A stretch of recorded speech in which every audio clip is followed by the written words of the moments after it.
nta kindi gihesha gukiranuka mu bisi no mu bo mw'ijuru,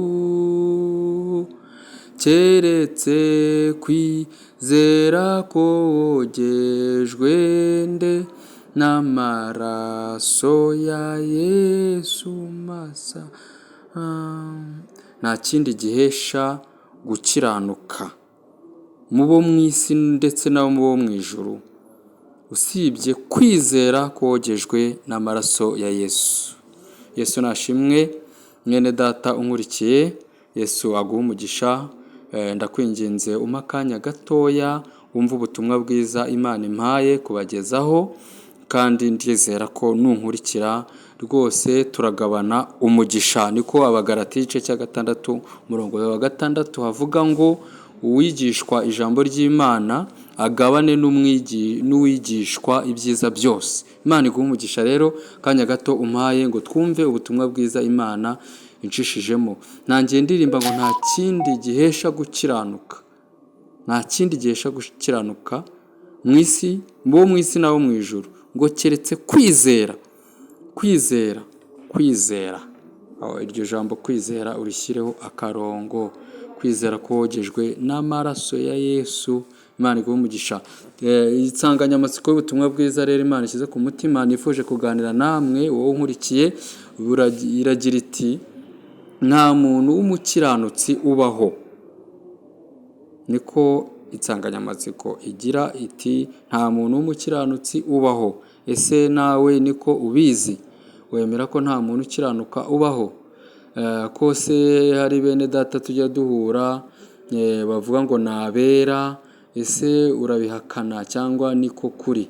Hariho abakiranutsi, ariko ndizera ko Umwuka Wera abana nawe, akabana nanjye, akatwigisha.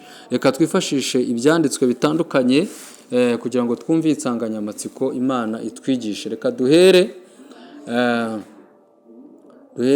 kuri Yobu igice cya 25 umurongo wa 4, twumve icyo Imana itwigisha. Yobu 25 umurongo wa 4, reka tuhasome twumve icyo Imana itwigisha. Tugeze ku murongo wa 6. Haravuga ngo umuntu yabasha ate kuba umukiranutsi imbere y'Imana? Hariho akabazo. Umuntu yabasha ate kuba umukiranutsi imbere y'Imana? Cyangwa uwabyawe n'umugore yabasha ate kuba intungane? Nawe hariho akabazo. Nkurikire mwene data. Dore ndetse n'ukwezi nikumurika, n'inyenyeri ntabwo ziboneye mu maso yayo. Nkanswe umuntu w'inyo gusa, n'umwana w'umuntu w'umunyorogoto. Uyu ni Yobu wari ukoreshejwe n'Imana, wari uhumekewemo n'Imana kugira ngo yandike aya magambo, arimo yibaza ikibazo ngo umuntu yabasha ate kuba umukiranutsi imbere y'Imana. Ni akabazo, akaba ariyo mpamvu nabazaniye insanganyamatsiko igira iti nta muntu w'umukiranutsi ubaho. Ariko impamvu yatumye insanganyamatsiko nyita gutyo ni uko njya numva bene data bagaragaza ko bakiranuka. Hari abita n'abera, ngo harabita abakiranutsi, ariko ntibabashe gusobanukirwa iryo jambo gukiranuka. Umuntu akiranuka gute? Ese biba byagenze bite? Hari n'abandi bagenda bavuga ngo n'intungane bwira icumuye 7. Ibyo byose turareba ukuntu tubirebera hamwe. Gusa aho bavuze ngo intungane bwira icumuye 7 ni ikinyoma. Ni abantu bagoreka ijambo ry'Imana barivuga uko ryanditse, ahubwo bavuga yuko ijambo ry'Imana rivuga yuko umukiranutsi naho yagwa 7 azongera abyuke. Ntabwo ari uko rero babivuga ngo intungane bwira icumuye 7. Hoya, ahubwo turashaka kureba nubwo nta muntu ukiranuka ubaho, ibyanditswe bitwigisha gute. Dusomye rero ijambo ry'Imana riri muri Yobu 25 umurongo wa 4 n'uwa 6. harimo havuga ngo umuntu yabasha ate kuba umukiranutsi imbere y'Imana. Reka twongere twifashishe n'irindi jambo ry'Imana riri muri Mika igice cya 7, twumve icyo Imana itwigisha. Mika igice ni cya 7, dusoma umurongo wa 4, naho turumva icyo Imana itwigisha. Aravuga ngo umwiza wo muri bo ameze nk'igitovu, urusha kuba intungane arutwa n'uruzitiro rw'amahwa. Urusha kuba intungane arutwa n'uruzitiro rw'amahwa. Hari abantu njya numva bita ko ari intungane, ariko Bibiliya irimo iravuga ngo urusha kuba intungane arutwa n'uruzitiro rw'amahwa. Reka dukomeze twifashishe imirongo, twifashishe ibyanditswe. Zaburi ya 58, turebe umurongo wa 4. Zaburi ya 58, dusome umurongo wa 4, twumve icyo Imana itwigisha kuri insanganyamatsiko dufite ivuga ngo nta muntu w'umukiranutsi ubaho. Ese niko kuri? Hanyuma se bene data biyita intungane bari mu buyobe, bari kubeshya? Reka dusobanukirwe, kandi ndizera ko umwuka w'Imana ari muri wowe aza kukwigisha, hanyuma ugasobanukirwa. Hanyuma Zaburi ya 58, umurongo wa 4 haravuga ngo kariho dusoma, abanyabyaha batandukanywa n'Imana uhereye ku kuremwa kwabo. Iyo bavutse uwo mwanya bariyobagiza bakabeshya. Imana ishimwe cyane. Mwene data wumve gatoya, wumve iri jambo ukuntu rivuga. Riravuga ngo abanyabyaha batandukanywa n'Imana uhereye mu kuvuka kwabo. Ni ukuvuga ngo umuntu akivuka aba ari umunyabyaha, kabone n'uruhinja rukivuka rwitwa umunyabyaha, nkurikije uko ijambo ry'Imana riri kutwigisha. Uhereye abanyabyaha batandukanywa n'Imana. Urumva abanyabyaha batandukanywa n'Imana uhereye mu kuvuka kwabo. Ahantu hitondere cyane. Urumva dutandukanywa n'Imana uhereye mu kuvuka kwacu, tukiri n'impinja tuba turi abanyabyaha. Iryo jambo urizirikane. Zaburi ya 51, umurongo wa 7, reka naho tuhasome twumve icyo Imana iri kutwigisha, kugira ngo tubashe gusobanukirwa iyi nsanganyamatsiko igira iti nta mukiranutsi, nta muntu w'umukiranutsi ubaho. Zaburi ya 51, hanyuma dusome umurongo wa 7.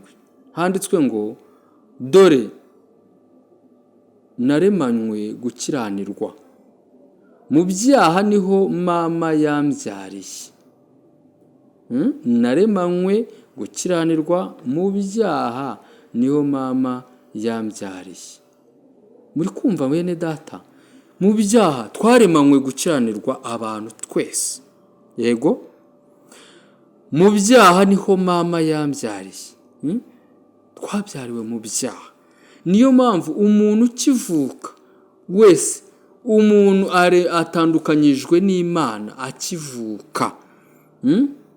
Umuntu akivuka aba ari umunyabyaha kuko atandukanyijwe n'Imana kubw'igicumuro cyane cya sogokuruza wacu Adamu, tuvukaho, dukomokaho twese. Niyo mpamvu twatandukanyijwe n'ubwiza bw'Imana, twatandukanyijwe n'Imana. Tuvutse turi abanyabyaha kubwo gucumura kwa Adamu. Kamere ya Adamu yatwe turayivukana. Niyo mpamvu uzasanga gukiranuka nk'umuntu bitashoboka. Ariyo mpamvu insanganyamatsiko igira iti nta muntu w'umukiranutsi ubaho. Imana ishimwe cyane kandi ikomeze kutwigisha cyane. Hanyuma dukomeje kwifashisha ibyanditswe Abaroma igice cya 2 umurongo wa 13, reka naho tuhasome, tugende dusoma imirongo itandukanye kugira ngo Imana yo mu ijuru ikomeze itwigishe tubashe gusobanukirwa, ese hari umukiranutsi w'umuntu ubaho? Ese abita intungane ntago ari byo bari mu buyobe? Cyangwa tubashe gusobanukirwa. Abaroma igice cya 2 umurongo wa 13 haravuga ngo, reka tuhasome mu gice cya 2 umurongo wa 13 haravuga ngo, kuko abumva gusa amategeko atari bo bakiranuka ku Mana, ahubwo abayumvira nibo bazatsindishirizwa nayo. Imana ishimwe cyane. Ni gute rero ndavuga ni iki kizana gukiranuka? Ni ikibazo. Nimba nta muntu w'umukiranutsi ubaho, ni iki kizana gukiranuka? Ndavuga ku bintu bibiri. Icya mbere ni ukwizera Yesu Kristo. Icyo ni cyo cya mbere, ni ukwizera Yesu Kristo, nibyo byakuzanira gukiranuka. Iyo dusomye mu Bagalatiya igice cya 5 umurongo wa 5 harabitwereka, akabitwigisha. Abagalatiya igice cya 5 umurongo wa 5, reka tuhasome wumve ikizana igicyaguhesha gukiranuka. Abagalatiya igice cya 5 umurongo wa 5 haravuga ngo, naho twebwe kubw'umwuka dutegereje kuzakiranuka, twiringiye ko tuzaguheshwa no kwizera. Imana ishimwe. Twiringiye ko tuzaheshwa gukiranuka no kwizera. Iyo wizeye Yesu Kristo nk'umwami n'umukiza, uko kwizera kuguhesha gukiranuka. Imana ishimwe cyane. Rero igisubizo cya mbere ni ukwizera, nicyo cyaguhesha gukiranuka. Icya kabiri, mwene data unkurikiye, cyaguhesha gukiranuka, icyaguhesha gukiranuka ni ukumvira uwo wizeye. Haleluya. Nimba umaze kwizera Kristo umwami n'umukiza, icyo ugiye gukurikira ni ukujya umwumvira, ukumvira ijambo rye, ugakunda gusoma Bibiliya, ugakunda gusoma ijambo ry'Imana. Atari ugupfa gusoma gusa, tubyumvikaneho, atari ugupfa gusoma gusa, ahubwo kumvira uwo wizeye. Nibyo twabonye mu Baroma igice cya 2 umurongo wa 13 hatubwiye ngo ukurikire wumve, mwene data wowe ugize umugisha wo kumva ubu butumwa bwiza. Imana ishimwe cyane. Abaroma igice cya 2 umurongo wa 13 hatubwiye ngo, kuko abumva gusa amategeko atari bo bakiranutsi ku Mana. Abumva amategeko gusa abumva amategeko gusa ko atari bo bakiranutsi ku Mana, ahubwo abayumvira. Imana ishimwe. Abayumvira nibo bazatsindishirizwa nayo. Abayumvira. Mwene data unkurikiye, waba warakijwe ukakira Yesu Kristo umwami n'umukiza, kumva ubutumwa bwiza ntabwo bihagije. Kusoma Bibiliya cyane cyangwa ukayisoma yose ntibihagije, ahubwo Imana iri kutwigisha ngo abayumvira, abumvira amategeko nibo bazatsindishirizwa nayo. Haleluya. Imana ishimwe cyane. Abaroma 10 umurongo wa 4 umva uko Imana iri gukwigisha. Abaroma 10 umurongo wa 4 haravuga ngo, kuko Kristo ari we mategeko asohoreraho. Kuko Kristo ari we amategeko asohoreraho, kandi niwe uhesha uwizera wese gukiranuka. Haleluya. Kristo ashimwe. Kristo ashimwe, niwe uduhesha gukiranuka. Ni ukuvuga ngo muri Kristo Yesu niwe amategeko asohoreraho. Iyo wizeye Kristo Yesu ntabwo uba ugitwarwa n'amategeko, ahubwo utwarwa n'ubuntu. Nibyo Pawulo mu gice yandikira Abaroma igice cya 6 umurongo wa 14 yaravuze ngo yabwiraga abakristo ngo ibyaha ntibikabategeke, ngo kuko mudatwarwa n'amategeko, ngo ahubwo mutwarwa n'ubuntu bw'Imana. Haleluya! Iyo umuntu atwarwa n'ubuntu bw'Imana, Kristo niwe amategeko asohoreramo. Ni ukuvuga ngo iyo wizeye Kristo muri we harimo amategeko, harimo kudasambana, harimo kutiba, harimo kutaba umugome, harimo kuticana, harimo inzangano. Ibyo byose muri Kristo ntibibamo. Ni ukuvuga ngo rero muri Kristo Yesu iyo umwizeye, haleluya, ntabwo ugitwarwa n'amategeko, ahubwo mu mbaraga tubonera mu kwizera Kristo niho zitangira kukuneshereza ibyo byose amategeko atubuza. Niyo mpamvu rero hano mu Baroma igice cya 10 umurongo wa 4 havuze ngo kuko Kristo ari we amategeko asohoreraho, kandi niwe uhesha uwizera wese gukiranuka. Uhesha uwizera wese gukiranuka. Haleluya! Yesu niwe uduhesha gukiranuka iyo tumwizeye. Haleluya! Naho twebwe nk'abantu ngo tuvuka turi abanyabyaha, mama yatubyariye mu byaha, kamere yacu ni y'ibibi. Ariko Imana ishimwe kuko muri Kristo ariho twiyunze n'Imana. Imana yaratwunze. Imana ishimwe kuko yatwunze n'Imana. Imana ishimwe cyane. Iyo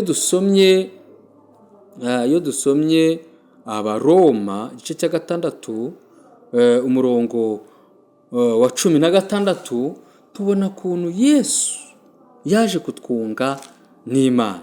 Imana ishimwe cyane mwene data umurikiye, ndakwinginze umwuka wera umwumvire akwigishe. Abaroma igice cya 6 umurongo wa 16 umva kuntu havuga. Haravuga ngo nimuzi yuko uwo mwihaye kuba imbata zo kumwumvira, muri imbata z'uwo mwumvira uwo. Imana ishimwe. Kanongere subiremo. Nimuzi yuko uwo mwihaye mbese uwo mwizeye kuba imbata zo kumwumvira. Twaramwihaye kugira ngo tube imbata zo kujya tumwumvira. Imana ishimwe. Zo kumwumvira muri imbata z'uwo mwumvira uwo mwumvira. Twabaye imbata za Kristo zo kumwumvira. Imbata z'ibyaha bizana urupfu. Kuba imbata z'ibyaha bizana urupfu, cyangwa izo kumvira Imana kuzana gukiranuka. Kumvira Imana kuzana gukiranuka. Kuri murongo wa 17 bakavuga ngo ariko Imana ishimwe kuko nubwo mwari imbata z'ibyaha mwumviye ibyo mwigishijwe, mwumviye ubutumwa bwiza, mwumviye ijambo ry'Imana. Wumve ko kumvira niko kuzana gukiranuka. Kumvira uwo wizeye, habanza kwizera, uwo wizeye ugatangira kujya umwumvira, ubundi gukiranuka kw'Imana kukaba muri wowe, kubera ko umwumvira, kubera ko wumvira ijambo ry'Imana, kubera ko usoma Bibiliya kandi ukumvira. Atari ugupfa gusoma cyangwa kumva ntukore ibyo wigishijwe cyangwa wasomye wishuka. Niko Yakobo yanditse ngo mukore iby'iryo jambo, mukore ibyo ribabwira, muryumvire. Atari ugupfa kuryumva gusa wishuka, kuko ngo abumva gusa ntibakore ibyo amategeko abategeka, ngo batazatsindishirizwa, ahubwo ngo abayumvira nibo bazatsindishirizwa nayo. Imana ishimwe cyane. Imana idushoboze kumvira ibyo itwigisha. Ngo ariko Imana ishimwe kuko nubwo mwari imbata z'ibyaha mwumviye ibyo mwigishijwe mubikuye ku mutima, maze mubatuwe ku byaha. Imana ishimwe. Muhinduka imbata zo gukiranuka. Haleluya. Icyo gihe iyo twumviye Kristo, iyo tumwizeye tukajya tumwumvira, duhinduka imbata zo gukiranuka. Kristo araza akaba muri twe tugakiranuka, nubwo twabonye ko nta muntu ukiranuka uriho, nta muntu ukiranuka ubaho, ariko iyo twizeye Kristo, kuko Kristo atwunga n'Imana, hanyuma yatwunga n'Imana tugakiranuka kubwe, we araza akaba muri twe, noneho tukabasha kugira gute? Gukiranuka. Urwandiko rwa kabiri Pawulo yandikiye Abakorino, igice ni cya 5 umurongo wa 19. Imana ishimwe. Reka tuhasome twumve uburyo Imana yagize neza cyane, itwunga na Kristo, itwunga n'Imana. Yesu yagize neza twunga n'Imana. Abari batandukanijwe n'Imana ku bwa Kristo, ubu ngubu turi abana b'Imana. Imana ishimwe cyane. Urwandiko rwa kabiri Pawulo yandikiye Abakorino, igice ni cya 5. Reka dusome umurongo wa 19. Haravuga ngo kuko muri Kristo arimo Imana yiyungiye n'abari mu isi. Imana ishimwe. Muri Kristo Yesu, mu kwizera Yesu Kristo, niho Imana yiyungiye n'abari mu isi. Hahandi twasomye havuga ngo umuntu akivuka aba ari umunyabyaha, abatandukanijwe n'Imana. Icyazanye rero Kristo, aha mu Baroma, mu rwandiko rwa kabiri Pawulo yandikiye Abakorino, igice cya 5 umurongo wa 19, haravuga ngo, Imana ishimwe cyane, haravuga ngo kuko muri Kristo arimo Imana yiyungiye n'abari mu isi, abari batandukanijwe n'ubwiza bw'Imana kubw'igicumuro cya Adamu. Muri Kristo Yesu, mu kwizera Kristo Yesu, Imana yiyunze natwe. Niyo mpamvu iyo wizeye Yesu, ntabwo Imana iba ikikubaraho ibicumuro, kuko uwo wizeye arakiranuka kandi azagatura muri wowe, akagukoresha nawe ibyo gukiranuka, ukabyitirirwa. Nubwo aba atari wowe uri kubikora, aba ari Umwuka Wera winjiye muri wowe ubigukoresha, ariko birakwitirirwa. Ariko tubikesha nde? Kristo Yesu. Niyo mpamvu ijambo riri kutubwira ngo, Imana ishimwe cyane, kuko muri Kristo Yesu arimo Imana yiyungiye n'abari mu isi, ntiyaba ikibabaraho ibicumuro byabo, kandi noneho yatubikije ijambo ry'umwuzuro.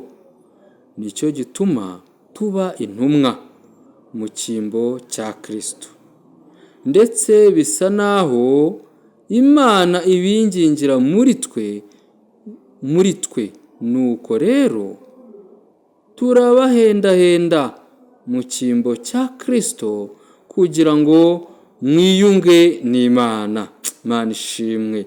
Ni ukuri nanjye ndabahendahenda mu cyimbo cya Kristo ngo mwiyunge n'Imana. Wowe utarizera, wumve yuko utandukanijwe n'Imana ukivuka, utaranamenya n'ubwenge bwo gukora icyaha. Ahubwo ndakwinginga, ndabahendahenda mwebwe mu nyumva, wowe unkurikiye, nimba utarizera Yesu Kristo, mbabarira umwizere, ufata icyemezo kugira ngo wiyunge n'Imana, uzabashe kubona ubugingo buhoraho. Kuko ngo utizera Yesu yamaze gucirwaho iteka, ntashobora kuzabona ubugingo buhoraho atakiriye Kristo utwunga n'Imana, kuko muri Kristo ariho twiyungiye n'Imana. Hanyuma abari abanyabyaha bakivuka, iyo ukimara kwizera Kristo Yesu, uba uvutse bwa kabiri, noneho uba ubyawe n'Imana, uba wiyunze n'Imana, uba ubaye icyaremwe gishya. Icyo gihe ntabwo Imana iba ikikubaraho ibyaha n'ibicumuro, kuko uba wizeye Kristo. Kandi Kristo iyo umwizeye, igikurikira kugira ngo ube umukiranutsi koko, ntabwo ari ukumwizera ku munwa, ahubwo Kristo utangira kujya umwumvira, ukagendera mu nyigisho ze, mu ijambo rye, uryumvira, atari ugupfa kuryumva gusa udakora ibyo rikwigisha. Imana yo mu ijuru rero ibaha umugisha. Insanganyamatsiko nabazaniye yagiraga iti, nta muntu w'umukiranutsi ubaho. Ariko tubonye ko ku bwa Kristo turi abakiranutsi, ku bwa Kristo turi abera, ku bw'uwo twizeye. Nimba tumwumvira, tugakora ibyo atwigisha. Imana yo mu ijuru ibahe umugisha kubw'urukundo rwa Yesu. Ndabakunda. Imana itanga amahoro ibahe umugisha kandi bishimire. Njyewe amazina yanjye nitwa Hatumimana Eric, niwe wabagezagaho buno butumwa bwiza. Rero nimba warize Kristo, ndakwinginze utangire umwumvire mu byo akwigisha byose, uzaba umukiranutsi ku bwa Kristo. Kandi ni ukuri ingororano ziragutegereje, tuzajya mu ijuru, tuzabona Imana, tuzabana n'Imana yacu yadukunze akaramata.